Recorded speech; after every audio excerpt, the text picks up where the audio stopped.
যখন তোমার আব্বাজান মারা যাবেন, যেদিন তোমার আব্বাজান দুনিয়া থেকে চলে যাবেন, ওই দিন বেটি রে কোন এমন কথা নবী তোমার কানে কানে বলেছেন বেটি রে, যেটা আমরা শুনতে পাইনি, আমাদেরকে জানাননি? প্রথম কথা নবী তোমার কানে কানে যখন বললেন তুমি কাঁদেছিলে, তোমার চোখে আমরা পানি দেখেছি। আর দ্বিতীয়বার যখন তোমার কানে কানে কোন এমন কথা বলেছেন, যে কথাটা শুনে তুমি মা হেসেছিলে, একটু কান্দা এবং হাসার কথাটা তুমি বলে দাও। এই আমার ভাইয়েরা, মায়েরা, খালারা শুনেন। এইবারে মা ফাতেমা কি বলছেন দেখেন, মা গো এখন আমার আব্বাজান দুনিয়াতে নাই, এখন কিন্তু আমি বলে দেব, আমার আব্বাজান যখন আমার কানে কানে প্রথম কথা বললেন আমি কেঁদেছিলাম, এই জন্য কেঁদেছিলাম মা। আমার আব্বাজান আমার কানে কানে বললেন বেটি রে এখন আমার যাওয়ার টাইম হয়ে গেছে রে মা, আল্লাহ রাব্বুল আমিনের তরফ থেকে অর্ডার হয়েছে, আর আমি দুনিয়াতে বাঁচবো না, এখন আমি দুনিয়া থেকে চলে যাব। তুমি এই হতবাটাকে, তুমি এই লোকটাকে তুমি জীবনের মতো তুমি আব্বা বলে ডেকে নাও, কারণ তোমার আব্বা জান আজকের পর থেকে আর দুনিয়াতে থাকবে না। আজকের পর তুমি এই লোকটাকে আর আব্বা বলে ডাকতে পাবে না। যেমন কথাটা বলা, মা ফাতেমা বলেন ওরে আল্লাহ, আমার আব্বা জান দুনিয়া থেকে চলে যাবেন, আমি কাকে আব্বা বলে ডাকবো? কে আমাকে মা মা মা বলে ডাকবে? এই কথাটা শুনে আমার চোখে পানি এসে গেছিল। আর যখন আমাকে দ্বিতীয়বার আমার আব্বা জান বললেন আমি হাসলাম।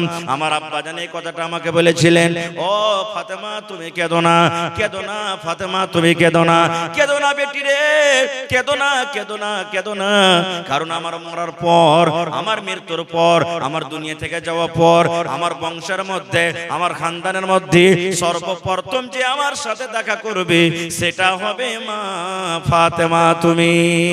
আল্লাহ সেটা কোরআনে বলছেন, ওয়াইদা বুশিরা আহাদুহুম বিল উনসা যাল্লা ওয়াজহুহু মুসওয়াদ্দান ওয়া হুয়া কাযীম।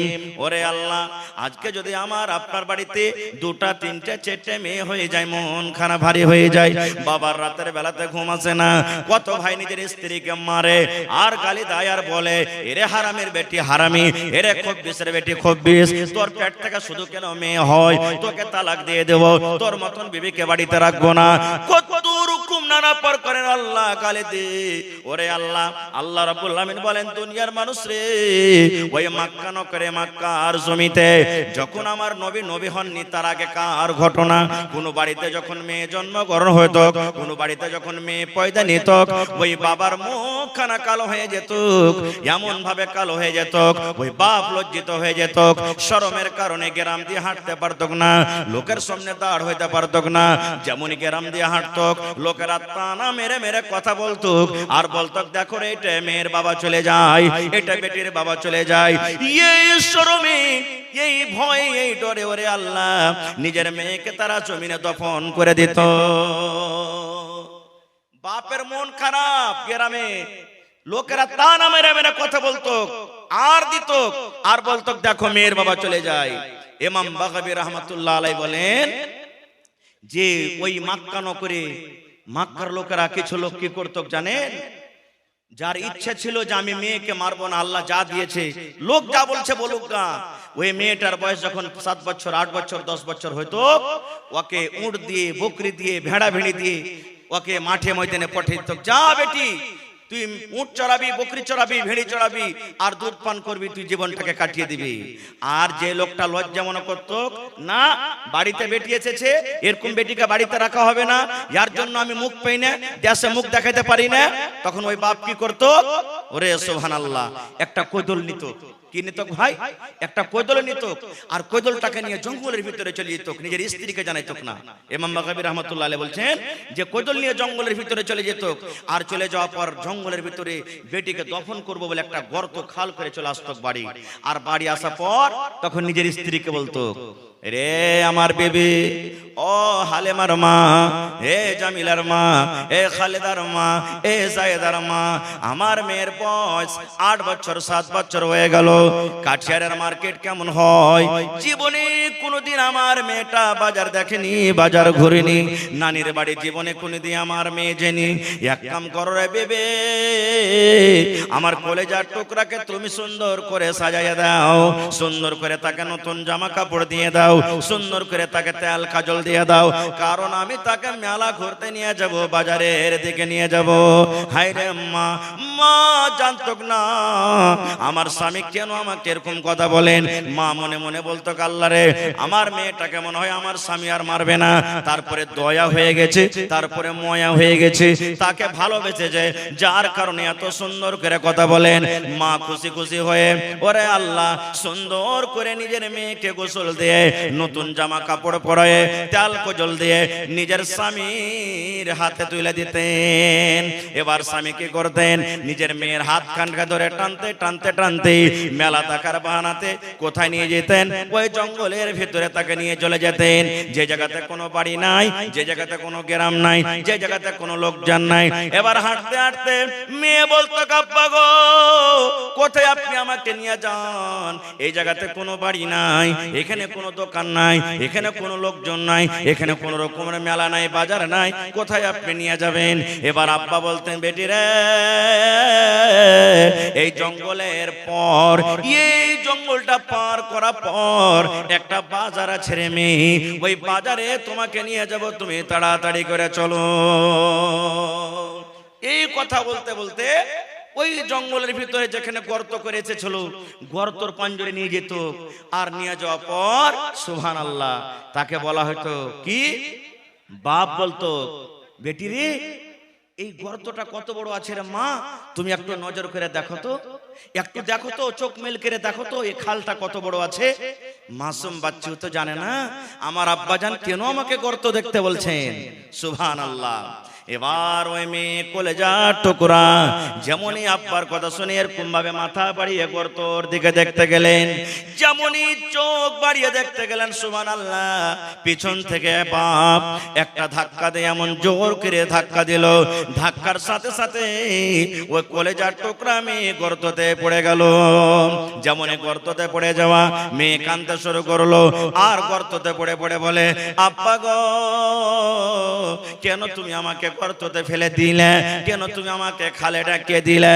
এবার আব্বা বলতো, ও আমার কলিজার টুকরা মেয়ে, যে দিন থেকে তুমি আমার বাড়িতে জন্ম নিয়েছো, যে দিন থেকে তুমি আমার বাড়িতে এসেছো, আমার রাতের বেলাতে ঘুম আসে না, তোমায় আমি নিয়ে চিন্তায় পড়ে আছি। লোকেরা আমাকে আর দিছি, লোকেরা আমাকে দেখিয়ে দেখিয়ে বলে, দেখো রে, এটা মেয়ের বাবা চলে যায়, এটা মেয়ের বাবা, আর বাড়িতে মেয়ে জন্মগ্রহণ হয়েছে। এই জন্য মেয়েরে দুনিয়াতে তুমি যতদিন ছেলে ভালো হয়ে থাকলে, আজকে তোমার শেষ টাইম, শেষ দিন, জীবনের মতো তুমি আব্বা বলে নাও, জীবনের মতো মাকে মা মা বলে ডাকে নাও, কারণ আজকের পর এই দুনিয়ার তুমি মুখ দেখতে পাবে না, আকাশের মুখ দেখতে পাবে না, তোমার এই হতভাগাকে আর আব্বা আব্বা বলে ডাকতে পাবে না, তোমার মায়ের কথা তোমার মার শুনতে পাবে না। এই জন্য তুমি জীবনের মতো তুমি আমাকে আব্বা বলে নাও। ইমাম বাগাবী রাহমাতুল্লাহ আলাইহি বলেন, যখন এই কথাটা তার মেয়েকে বলা হতো, গর্ততে পড়ে পড়ে মেয়ে কথাটা বলতো, আব্বা গো আপনাকে আর আমি আব্বা বলে ডাকবো না, মাকে মামার বলে ডাকবো না, আমার দুই চোখ যেদিকে যাবে আমি চলে যাব, বাড়ি ঘর দেশ ছেড়ে গা ছেড়ে চলে যাব, কিন্তু দয়া করে আপনি আমাকে মারিয়েন না, আপনি দয়া করে আপনি গর্ত থেকে আমাকে উঠাইলেন। এরকম ভাবে মেয়ে চিৎকার করতে থাকতো, কিন্তু একটাও তার কথা শোনা হতো না। ওই মেয়েকে, ওই বেটিকে, ওই কলেজার টুকরাকে জিন্দা তাকে জমিনে দফন করে বাড়িতে চলে আসতো।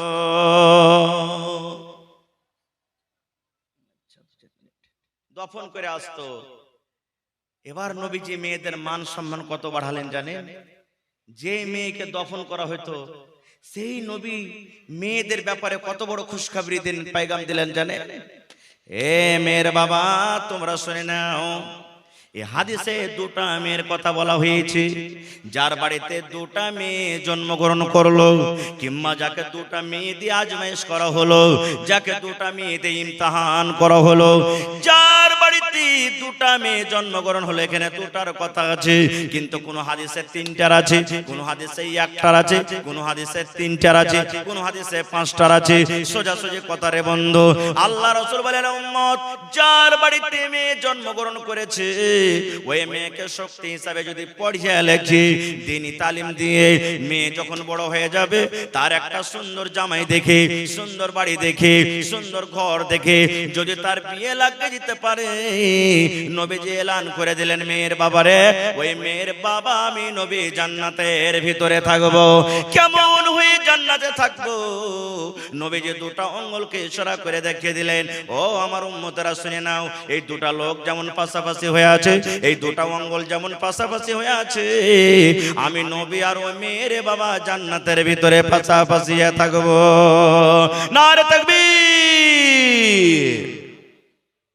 তাহলে এত বড় খুশখবরি পাওয়া পরও দুনিয়া যা বলছে বলুক, বাড়িতে মেয়ে জন্মগ্রহণ হতে গেলে মন ভারী করবেন ভাই, জোরে বলেন মন ভারী করবেন। মন ভারী করতে গেলে জান্নাতের ভিতরে নবীর সাথী হইতে পারবেন না, মন খুশি করে রাখতে হবে আর আল্লাহর কাছে দোয়া করতে হবে, আল্লাহ তুমি মেয়ে দিয়েছো, একটা খুব বড় নিয়ামত, আল্লাহ তুমি তার ব্যবস্থা তুমি করো, আমার কাছে কিছু নেই। এবার আর একটা হাদিস বলি ভাই, আমাকে লাইনটা একটু অন্যদিকে পাল্টাতে হবে, এর জন্য আর একটা হাদিস বলে দিই যে হাজী মাওলানা নবীজির কয়জন মেয়ে ছিলেন আর নবীজি নিজের মেয়েকে কত ভালোবাসতেন, এর কি কোনো হাদিস আছে? আছে, বুখারী শরীফের হাদিস। আল্লাহর নবীর 4 জন মেয়ে ছিলেন। কয়টা মেয়ে? জোরে বলে। হ্যাঁ, ছেলেগুলা সব ছোট বয়সে মারা গেছেন আর মেয়ে শুধু বড় হয়ে মারা গেছেন। নবীজির বেঁচে থাকাকালে 3 জন মেয়ে মারা গেছে, আর মরার পর নবীজির মা ফাতেমা ছোট মেয়ে মারা গেছেন। বাস 5 থেকে 10 মিনিট আমি শেষ করছি কথা। এবার নবীকে মক্কার লোকেরা কি বলতেন? ইন্না আতাইনাকাল কাউসার ফাসাল্লি লিরাব্বিকা ওয়ানহার ইন্না শানিয়াকা হুয়াল, কি আছে বলেন? হুয়াল, হ্যাঁ আবতার বলতেন নবীকে। আরে ইয়ার জ্বর কেটে গেছে, ইয়ার বংশ সাপ, ই শেষ, এখান থেকেই মরে গেলে ইয়ার নাম লেনাওয়ালা কেউ হবে না। কিন্তু আল্লাহ নবীজির মান সম্মান কত বাড়িয়ে দিলেন। যখন যখন আল্লাহর জিকির আছে, আল্লাহর নাম আছে, তখন তখন নবীর নাম আছে, আছে না? আজানে দি আশহাদু আল্লা ইলাহা ইল্লাল্লাহ, তারপরে কি আছে? আশহাদু আন্না, জোরে বলেন, মুহাম্মাদার। হ্যাঁ, ওদিকে আমি যাব না, ওদিকে আলাদা বিষয়। তবে সুবহানাল্লাহ, নবীজি নিজের মেয়েকে কত ভালোবাসতেন।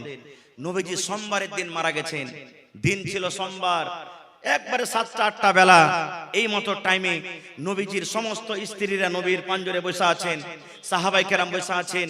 এবার নবীজি নিজের বিবিরাকে বলছেন, কই আমার মা, আমার কলেজার টুকরা কই?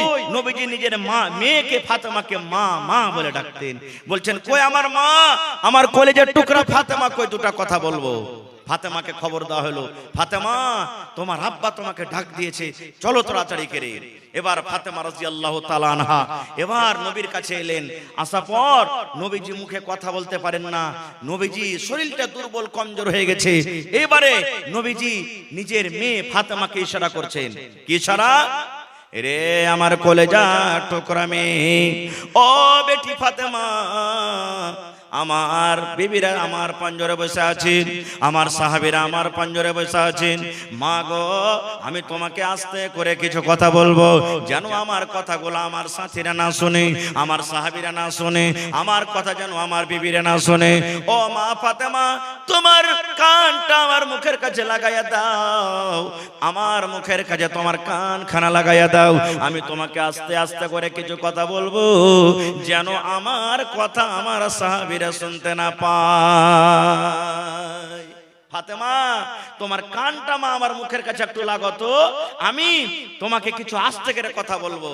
যখন কথাটা বলা, আল্লাহ নবীর স্ত্রীরা বলছেন, আল্লাহ কি হলো? নবীজি কোন এমন কথা বলবেন যেটা আমরা জানতে পারলাম না? সাহাবায়ে কেরাম বলছেন যে নবীজি নিজের মেয়েকে কোন এমন কথা বলবেন যে আমরাকে জানাবেন না? সুবহানাল্লাহ, আমরাকে জানাবেন না। ওরে আল্লাহ! এবার মা ফাতেমা রাদিয়াল্লাহু তাআলা আনহা আব্বার কথা শুনে এবার নিজের কানটাকে নবীর মুখের কাছে লাগালেন।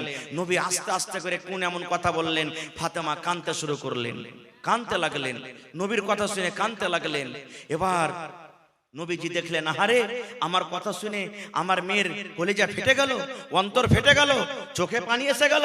এবার নবীজি আবার বলছেন, বেটি রে তোমার কানটা আর একবার আমার মুখের কাছে লাগাও, তোমাকে আর একটা কথা বলবো।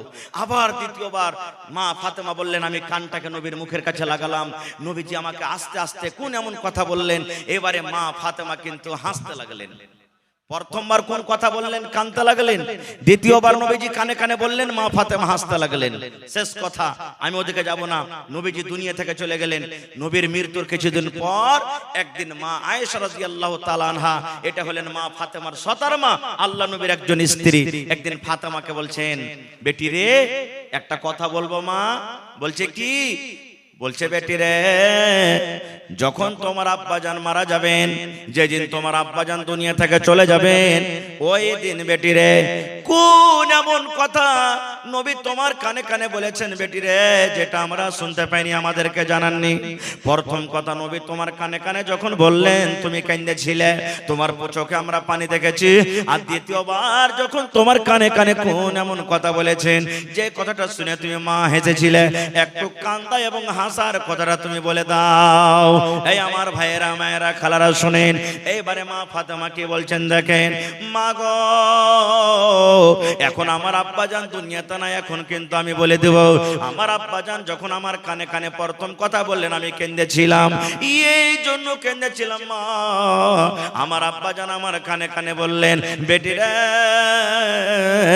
এখন আমার যাওয়ার টাইম হয়ে গেছে রে মা, আল্লাহ রাব্বুল আমিনের তরফ থেকে অর্ডার হয়েছে, আর আমি দুনিয়াতে বাঁচবো না, এখন আমি দুনিয়া থেকে চলে যাব। তুমি এই হতবাটাকে, তুমি এই লোকটাকে তুমি জীবনের মতো তুমি আব্বা বলে ডেকে নাও, কারণ তোমার আব্বা জান আজকের পর থেকে আর দুনিয়াতে থাকবে না। আজকের পর তুমি এই লোকটাকে আর আব্বা বলে ডাকতে পাবে না। যেমন কথাটা বলা, মা ফাতেমা বলেন, ওরে আল্লাহ আমার আব্বা জান দুনিয়া থেকে চলে যাবেন, আমি কাকে আব্বা বলে ডাকবো? কে আমাকে মা মা মা বলে ডাকবে? এই কথাটা শুনে আমার চোখে পানি এসে গেছিল। আর যখন আমাকে দ্বিতীয়বার আমার আব্বা জান বললেন, আমি হাসলাম। আমার আব্বা জান এই কথাটা আমাকে বলেছিলেন, ও ফাতেমা তুমি কেঁদো না, কেঁদো না ফাতেমা তুমি কেঁদো না, কেঁদো না বেটি রে, কেঁদো না, কেঁদো না, কেঁদো না, কারণ আমার মরার পর, আমার মৃত্যুর পর, আমার দুনিয়া থেকে যাওয়ার পর, আমার বংশের মধ্যে, আমার খানদানের মধ্যে সর্বপ্রথম যে আমার সাথে দেখা করবে সেটা হবে মা ফাতেমা তুমি। ঠিক আল্লাহ নবীর 6 মাসের মৃত্যুর পর মা ফাতেমা রাদিয়াল্লাহু তাআলা আনহা দুনিয়া থেকে চলে গেছিলেন। এই কথাটা হাদিসটাতে কয়েকটা পয়েন্ট আছে, আমি ওদিকে যাব না। একটাই মাত্র পয়েন্ট, যে জন্য আমি আজকে আপনাকে হাদিসটা শোনালাম, যে নবীজি নিজের মেয়েকে কত ভালোবাসতেন, যে ভাই যে নিজের মতের কথাটা নিজের কলেজার টুকরা মেয়েকে বললেন, বিবিরাকে বললেন না, কোনো সাহাবীকে বললেন না। কিন্তু হায় রে আফসোসের কথা, আজকে আমরা নিজের মেয়েকে এত ভালোবাসি, যখন আমার আব্বার যখন মত হবে তখন সবটি বেটা কটাকে ডাকবো আলাদা করে, আর বলবো রে শুন, ওখানে টাকা আছে, ওখানে ব্যাংকে টাকা আছে, ওখানে কেওলা আছে, ওখানে রসিদ আছে, আর ওই বাজারের জমিনটা তোরা ভাইগুলাকে মিলে জুলে ভাগ করে নিবি। চুরি চপকে বাপ জানতে পারবে এখন বাঁচবো না, মরে যাব, তখন সমস্ত ভালো ভালো জমিন গালা ব্যাটার খানা মেরে রেজিস্ট্রি করে দিবে। আর মেয়েরাকে দিবে কোন গালা জানেন? ওই যেগুলাতে ফসল হয় না, দোয়াগা জমিন, ওগুলাকে তখন দিবে, যাহা তোরা ওগুলো লিয়ে দিয়ে করে ধরে খা। এই তো আমাদের মহব্বত ভালোবাসা। ভাইরে এরকম মহব্বত ভালোবাসা দেখাতে গেলে আল্লাহ তাবারক ওয়া তাআলা কিন্তু বকশিবে না। খার মেলায় কথা আছে বলার, আল্লাহ যদি হায়াত রাখেন ইনশাআল্লাহ এই বিষয়ে কিছু আলোচনা করব, আরো মেলায় কথা থাকলো। তবে ভাইরে এটা হলো মসজিদের জালসা না মাদ্রাসা? জোরে বলেন হায় আল্লাহ। আপনারা গোশত ভাত খাননি নাকি যে ভাই? একটু জোরে কথা বলেন, এটা মসজিদের জালসা না মাদ্রাসার? মসজিদের জালসা। মসজিদটা কার ঘর, মানুষের না আল্লাহর? জোরে বলেন আল্লাহর ঘর। আর আল্লাহর ঘর বানাইতে গেলে কি অফার এসেছে জানে? আল্লাহ রাসূল বলেছেন, মান বানা লিল্লাহি মসজিদান বানাল্লাহু লাহু বাইতান ফিল জান্নাহ। আল্লাহ নবী বলেছেন, আরে আমার উম্মত, আল্লাহ রাব্বুল আলামিনকে রাজি করার জন্য, আল্লাহকে সন্তুষ্ট করার জন্য আল্লাহর ইবাদতখানা, আল্লাহর এখানে ইবাদতখানা যে নির্মাণ করবে, আল্লাহ রাব্বুল আলামিন তার জন্য জান্নাতের ভিতরে একখান ঘর বানিয়ে দিবেন। দুনিয়াতে আপনি মসজিদ বানাবেন আর আপনার জন্য জান্নাতে আল্লাহ ঘর বানাবেন, এটা বিশ্বাস হয়েছে ভাই? এই হাদিসের পরে বিশ্বাস আছে? বিশ্বাস না থাকলেও বিশ্বাস করতে হবে। একটা উদাহরণ দিচ্ছি আপনাকে। আপনাদের এলাকাতে অনেক হাজী সাহেব আছেন, নাই? হাজী সাহেব আছেন না নাই? আছেন। দেখবেন হাজী সাহেবেরা যখন হজ করতে যায় তখন টাকা জমা করে হজ করতে যায় না, বছর 6 মাস আগে জমা করে। বছর 6 মাস 2 মাস 4 মাস আগে টাকা জমা করে। সুবহানাল্লাহ। যেমনই বাড়ি থেকে বের হইলো, বাড়ি থেকে যাওয়ার আগে ওর মিনার মাঠে, ওর মদিনাতে, ওর মক্কাতে ঘর রেডি আছে। হ্যাঁ, কাঠিয়ার থেকে অমুক হাজি আসবে, ওর রুম নম্বর এতটি, ওর নাম এটা, বাবার নাম এটা, ওর এটা হলো ঘর তৈয়ার হয়ে আছে। শুধু তা নয়, বাড়িতে বসে থেকে থেকে মানুষ টাকাতে পাঠিয়ে দেয় মোবাইলে, দিল্লিতে ফ্ল্যাট কেনা রেডি করে রেখে দেয়, কলকাতাতে ঘর কেনা রেডি করে রেখে দেয়। এটা বিশ্বাস আছে না? এই যে আপনারা কিছুদিন আগে শুনেছেন যে চাঁদে তো মানুষ জমিন কিনেছে, শুনেছেন না শুনেননি? যে চাঁদে জমিন কিনেছে। আর ওটা যাক, একটা জেনারেল উদাহরণ দিই। আপনারা দিল্লি, পাটনা, পাঞ্জাব, আদিয়ানা, লুধিয়ানা সফর করেছেন। এবার যারা দিল্লি যাবেন 10 দিন 15 দিন 1 মাস আগে তারা টিকিট কাটবে যে আমি হালা ট্রেনে যাব। এবার যেমনই আপনার টিকিট কাটা হয়ে গেল, সাথে সাথে আপনাকে টিকিট মাসের একটা টিকিট দিবে কম্পিউটারওয়ালা। ওতে আপনার ট্রেনের নাম লেখা থাকবে, ওতে আপনার কোচ নম্বর লেখা থাকবে, কয়টা ট্রেন এখান থেকে ছাড়বে, কয়টাতে আপনাকে পৌঁছাবে, কত নম্বর আপনার সিট হবে, সবকিছু লেখা থাকে না থাকে না? যারা বলেন থাকে না থাকে না? থাকে। এবার দুনিয়াতে যদি মানুষ এতখানি তারাক্কি করতে পারে আল্লাহর দেওয়া জ্ঞানে, তো আল্লাহ রাসূলের পরে এই হাদিসটা তো আপনাকে আমাকে বিশ্বাস করতে হবে না যে নবী বলেছেন দুনিয়াতে তুমি এখানটা আল্লাহর জন্য ঘর বানাও, আল্লাহ তাআলা তোমার জন্য জান্নাতের ভিতরে এখানটা ঘর বানিয়ে দিবে। সুবহানাল্লাহ। ঘর বানাবে। তো আজকে আপনি মসজিদ বানাইতে আসেননি, আজকে নিজের জন্য জান্নাতের ভিতরে ঘর বানাইতে এসেছেন। ভাইরে, মসজিদ খুব সুন্দর, নামাজ পড়লাম এশারের নামাজ, খুব সুন্দর, ছোট মসজিদ কিন্তু খুব সুন্দর। আল্লাহ যেন এই মসজিদকে কবুল করেন, আর বানানেওয়ালাকে আল্লাহ যেন কবুল করেন। ভাই, আজকে এই মসজিদে শুনলাম কাজ হয়েছে, কিছু করজ আছে, আর মসজিদের এখনো কিছু কাজ বাকি আছে। তো ভাই, সেই মসজিদটাকে সামনে রেখে, মসজিদটাকে লক্ষ্য করে আল্লাহর ঘরের জন্য আজকে আমরা নিজের একটা ঘর বানাই, 10 লক্ষ 15 লক্ষ 20 লক্ষ টাকা খরচ করে দিয়ে কোনো 1 টাকা কারোর কাছে ধার লি না। আর এত বড় সমাজ, এত বড় গ্রাম নিয়ে একটা মসজিদ আজকে আমরা বানাইতে বসেছি। যদি একটা মসজিদ নির্মাণ না করতে পারি, কিয়ামতের দিন আল্লাহর কাছে কি আমরা জবাব দেব? এই জন্য ভাই, 1 টাকা দিবেন, আপনার কাছ থেকে 1 টাকা নিব। তবে দেখি কোন আল্লাহর বান্দা আছেন আজকে এই ঘরের জন্য, মাওলানা আমি 1 কুইন্টাল রডের দাম আমি দিয়ে দিলাম, দেখি কি কেমন আছেন একটা? দেখি কোন আল্লাহর বান্দা একটা আছেন, মাওলানা আমি 1 গাড়ি বালুর দাম দিলাম, কারণ প্লাস্টার করতে কিন্তু এখনো বালু লাগবে। কোন আল্লাহর বান্দা আছেন, মাওলানা 10 বড়া 15 বড়া 50 বড়া সিমেন্টের যা টাকা লাগবে আমি দিয়ে দিলাম। দেখি কোন আল্লাহর বান্দা আছেন, দেখি 1 কুইন্টাল রডের দাম বা 1000 ইটের দাম দিয়ে দিলাম। আসেন তো দেখি এলাকার মধ্যে কোন আল্লাহর বান্দা, আল্লাহর বান্দি, বীর মুজাহিদ এমন আছেন আল্লাহর ঘরের জন্য 10,000 টাকা একটা লোক দান করতে পারবেন, একটা লোক 5,000 টাকা দান করতে পারবেন, এবং 50 বড়া সিমেন্টের আমি আপনার রাখলাম আপনাদের উপরে। কেউ 1 বড়া 2 বড়া 3 বড়া 5 বড়া 10 বড়া করে 50 বড়া সিমেন্ট। দেখি কোন আল্লাহর বান্দা আছেন এত বড় মজলিসে। মায়েরা খালারাকে বলবো, মায়েরা খালারা আপনারাও দানগালা দিয়ে পাঠান, নাকের কানের হাতের পায়ের যা আপনার গহনা গাঠি আছে, আংটি আপনারা দান গলা দিয়ে পাঠান। এবং কমিটির লোককে বলবো মা খালারকে পিন্ডালে চাদর দিয়ে পাঠান আপনারা তাড়াতাড়ি করে, আর চাদর ভর্তি করে মায়েরা খালারা দিয়ে পাঠান। আপনারা সময়টাকে নষ্ট না করে ভাই, আমার হাতে 10 থেকে 15 মিনিটে আপনারা নিজের নিজের মূল্যবান দানগুলিকে দিয়ে দেন, কারণ আমার পর আরো 2 জন বক্তা আছেন, তারাকে আপনাকে শুনতে হবে। এই জন্য সময়টাকে আপনারা এদিক ওদিক না কাটিয়ে 10 থেকে 15 মিনিটের মধ্যে একটু আল্লাহর রাস্তে আসেন তো। এবং দেখি 25 জন লোকের কাছে আমি আবদার করলাম 1000 টাকার টাকা, 2 বড়া করে সিমেন্টের দাম। দেখি সর্বপ্রথম বিসমিল্লাহকে করবেন 5000 10,000। দেখি কোন আল্লাহর বান্দা আছেন সিমেন্ট কিংবা 1000 টাকার টাকা 25টা লোক। দেখি কোন আল্লাহর বান্দা আছেন ভাই, জীবনে কত টাকা আসে, কত টাকা চলে যায়। সুবহানাল্লাহ। ভাই এই দেখেন আমার হাতে সর্বপ্রথম একটা দান এসেছেন, 2000 টাকার একটা দান এসেছে। মাশাআল্লাহ,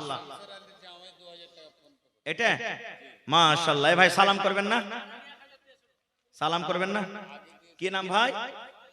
তাজামুল হক ভাই এখন 2000, আগে 1000, 3000 হলো, তা আর 2000 দিয়ে 5000 পারবেন না ভাইজি?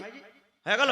নারে তাকবীর, সুবহানাল্লাহ। দেখেন আল্লাহুস সামাদ, কত দিলখান বড় রে ভাই, আল্লাহুস সামাদ। মানুষ যদি মানুষের কথা শুনে, আল্লাহ কেন তার কথা শুনবে না? সুবহানাল্লাহ। আমার ভাই তাজামুল হক সাহেব 5000 টাকা দান করলেন, মাশাআল্লাহ, জাযাকাল্লাহ। এটাকে দিলেন সাইদুর রহমান সাহেব, আমার নানা যান 2000 টাকা দিলেন। চলে গেলেন নাকি? এখানে নাই, সালাম করবেন না একটু? জি। আর হাজিপুর থেকে 2000 টাকা একজন দান করেছেন, মাশাআল্লাহ। তা আমার সাইদুর রহমান, আমার চাচতো ভাইয়ের নাম, জি, তাহার নানাই হয়ে গেল, বয়সে যখন বড় আছে। তাহার নানা সালাম করবেন একটু। এসে কোন দিকে চলে গেলেন নানা যান? জি, দুটা বেটা ফৌজি, মাশাআল্লাহ। আল্লাহ দেখ ভালো থাকুক, আল্লাহ যেন তার হায়াতকে দারাজ করে, আল্লাহ যেন দুশমনি থেকে যেন আল্লাহ বাঁচাই। তো নানা জান একটু আইসেন, কোথায় আছেন আমার নানা সাইদুর রহমান সাহেব? এটা নাকি? মাশাআল্লাহ, মাশাআল্লাহ। দেখেন কথা ফেলতে পারে, নিজে দড়িয়ে একবারে হুড় হুড় করে হেঁটে চলে আসছে, সুবহানাল্লাহ। ওর কাছে টাকা চাইনি, তাও টাকা দিয়ে দিলে, সুবহানাল্লাহ। কতটি হলো? 2500 হলো, 2500। একটা বেটার হলো, আর একটা বেটার 2500 লাগবে না? হ্যাঁ নানাজি দেন, আল্লাহ ভালো রেখেছেন, ইনশাআল্লাহ ভালো থাকবেন। জি, এক কাম করে আর এখানটা 500 টাকা দিয়ে দেন, 3000 টাকা পুরো করে দেন। নারে তাকবীর।